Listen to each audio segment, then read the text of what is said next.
खुलुमबाय बड'लेण्ड बुब्लि स्टुडिय'आव दं आङो राकेश रामसियारि बे समाव सिखोना जोहोलाव माहारियारि पार्कनि जे खायसे खनायाव जे हाग्रा दानस्रांनाय बे दानस्रांनायखौ लानानै गोख्रों बाथ्रा बुंदों बिथां डिएफअ कुंजन बसुमतारिया बिथाङा रोखा बाथ्रा बुंदों आरो गोख्रों बाथ्राजों बुंनायखौ नुनो मोनदों जे बे समाव हाग्रा सिङाव आंग्रो मोनदा बायदि भूतफोर बायदि रायजो जायालासिनो बे समाव ओंखारबोनांगौ होननानै बाथ्रा बुंदों हाग्रा सिंनिफ्राय ओंखारबोनांगौ होननानै बाथ्रा बुंथिदों बिथां कुंजन बसुमतारिया बिथाङा बुंथिदों जे बे समाव हाग्रा सिङाव आंग्रो मोनदा बायदि रायजो जायालासिनो भूतफोर बायदि रायजो जायालासिनो बे समाव हाग्रा सिंनिफ्राय ओंखारबोनांगौ होननानै गोख्रों बाथ्रा बुंदों बिथां कुंजन बसुमतारिया हाग्रानि आंग्रोमोन्दा बुहुतफोर बायदि रायजो जायालासेनो बे सुबुं समाजाव फैफिननानै जाहाथे मोजाङै रायजो जानानै गथायफोरखौ मोजाङै लेखा फोरोङो बेखौनो जों खावलायहरो आरो बिथाङा रोखा बाथ्रा बुंथिदों जे बे समाव बिथांमोना बे समाव हाग्रा सिफायनानै सिङाव दङ बिथांमोननि थाखाय दरजाखौ बेखेवनानै दोनदों बिथांमोना मोजाङै मोजां बेनिफ्राय ओंखारबोनांगौ बे समाव ओंखारनायनि थाखाय लामा खालामना होदों होननानै बाथ्रा बुंथिदों बिथां कुंजन बसुमतारिया बे समाव मोजाङै मोजां बे समाव बिथांमोना बुजियाव जाय बिथांमोना बे समाव गावसोरनि जे साननाय बे साननायखौ बिथांमोना सानस्लाबनो हायियाव हाग्रा सेफायबाय आरो बिथांमोना हाग्रानि सिङाव जुदि दङब्ला बिथांमोना बे समाव ओंखारबोनांगौ बिथांमोननि थाखाय दरजाया गेवनाय होननानै बाथ्रा बुंदों बिथां कुंजन बसुमतारि आरो बेनि अनगायै बिथाङा बुंथिदों जे बिथांमोना जुदि हाग्रा सिंनिफ्राय ओंखाराब्ला जिल्ला बेंगिरिनि दैदेननायाव मोनसे हानजा लागोन आरो हानजाया बिथांमोनखौ थांनानै बुजायनो नाजागोन आरो बिथांमोना जुदि बुजायनायाव जुदि मोजाङै मोजां ओंखारबोयोब्ला मोजां नङाब्ला मोननै बिथिंनिबो गेजेराव मोजां जानाय नङा होननानै बाथ्रा बुंथिदों बिथां डिएफअ कुंजन बसुमतारिया जायफोर इनक्रुसारफोर गोदानै फ्रेश इनक्रोचमेन्ट खालामदों बै बिथांमोननि थाखाय जोङो ओंखारबोफिननायनि थाखाय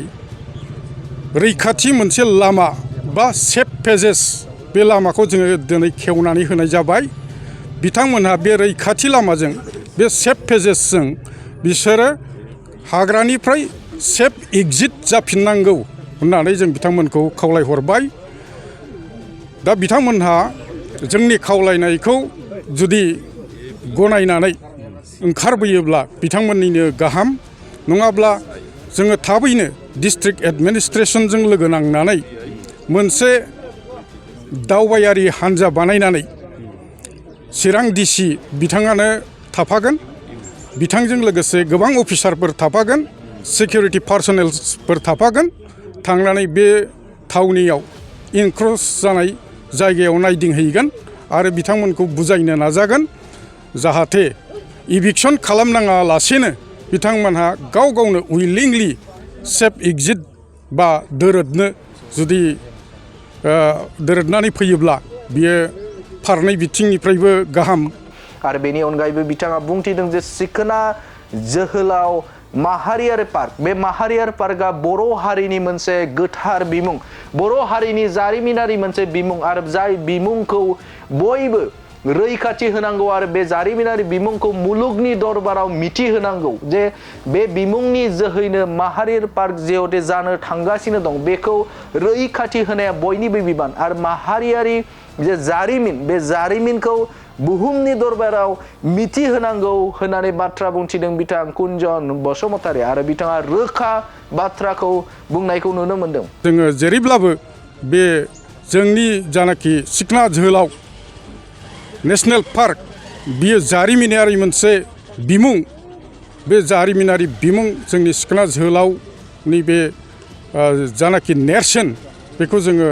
अरायथानि थाखाय जोङो लाखिनांगौ हाग्रा सिङाव आंग्रो मोनदा बायदि भूतफोर बायदि रायजो जायालासिनो बे समाव हाग्रा सिंनिफ्राय ओंखारबोनांगौ थाबैनो ओंखारबोनांगौ आरो थाबैनो ओंखारबोयोब्ला बिथांमोननि थाखाय मोजां आरो फारनै दिगनिफ्रायबो मोजां होनानै बाथ्रा बुंदों बिथां कुनजन बसुमतारी आरो बेनि अनगायैबो बिथाङा मैयानि जे हाग्रा रैखाथिनि सायाव थामहिनबा बे समाव ओनसोलनि थागिबि रायजो राजाफोरजों थामहिनबा फरेस्ट भिलेजाव गोग्लैनायनि गावबुरा बिथांमोनजों जिल्ला बेंगिरि आरो एसपि बिथांमोनजों सावरायनाय हाबाफारियाव बिथाङा बाहागो लानानै बेफोर बाथ्राखौ बुंनायखौ नुनो मोन्दों। बिथाङा बुंथिदों जेब्लानो माहारियाव खैफोद फैयो आरो खैफोद फैयोब्ला बयबो गसंथायो, आफादफोरा गसंथायो आरो आफादफोरा गसंथानानै बे खैफोदखौ बारग'नो थाखाय बा खैफोदखौ रैखाथि होनो थाखाय ओंखारोबो होननानै बाथ्रा बुंथिदों बिथां कुनजन बसुमतारीया। बे समाव बिथाङा आरोबाव मा बाथ्रा बुंदों नोंथांमोननि गेजेराव होनि। जेब्ला समाजाव बेबादि थासारिया फैयो, बे गाज्रि थासारिनिफ्राय रैखाथि मोननो थाखाय गोबां साधु सन्तफोरनिफ्राय परामर्श लानो गोनां जायो आरो साधु सन्तफ्रानो गावसोरनो सिगां आगोलनानै बे समाजनि गेना गोरोन्थि आरो गासिबो माने अधर्मीय खामानिफोरखौ फोजोबस्रांनो थाखाय बै धर्मगुरुफ्रानो आवगायबोनांगौ होनना जायफोर इनक्रचारफोर गोदानै फ्रेश इनक्रचमेन्ट खालामदों बै बिथांमोननि थाखाय जोङो ओंखारबोफिननायनि थाखाय रैखाथि मोनसे लामा बा सेफ पेजेस बे लामाखौ जोङो दिनै खेवनानै होनाय जाबाय। बिथांमोनहा बे रैखाथि लामाजों बे सेफ पेजेसजों बिसोरो हाग्रानिफ्राय सेफ एग्जिट जाफिननांगौ होननानै जों बिथांमोनखौ खावलायहरबाय। दा बिथांमोनहा जोंनि खावलायनायखौ जुदि गनायनानै ओंखारबोयोब्ला बिथांमोननिनो गाहाम, नङाब्ला जोङो थाबैनो डिस्ट्रिक्ट एडमिनिस्ट्रेसनजों लोगो नांनानै मोनसे दावबायारि हान्जा बानायनानै चिरां डिसि बिथाङानो थाफागोन, बिथांजों लोगोसे गोबां अफिसारफोर थाफागोन, सिकिउरिटि पार्सनेल्सफोर थाफागोन, थांनानै बे थावनियाव इनक्रच जानाय जायगायाव नायदिंहैगोन आरो बिथांमोनखौ बुजायनो नाजागोन जाहाथे इभिक्सन खालामनाङा लासेनो बिथांमोनहा गाव गावनो उइलिंलि सेफ एग्जिट बा दोरोदनो जुदि दोरोदनानै फैयोब्ला बियो फारनै बिथिंनिफ्रायबो गाहाम। हाग्रानि आंग्रोमोन्दा बुहुतफोरबायदि रायजो जायालासेनो बे सुबुं समाजाव फैफिननानै जाहाथे मोजाङै रायजो जानानै गथायफोरखौ मोजाङै लेखा फोरोङो बेखौनो जों खावलायहरो। Thank you.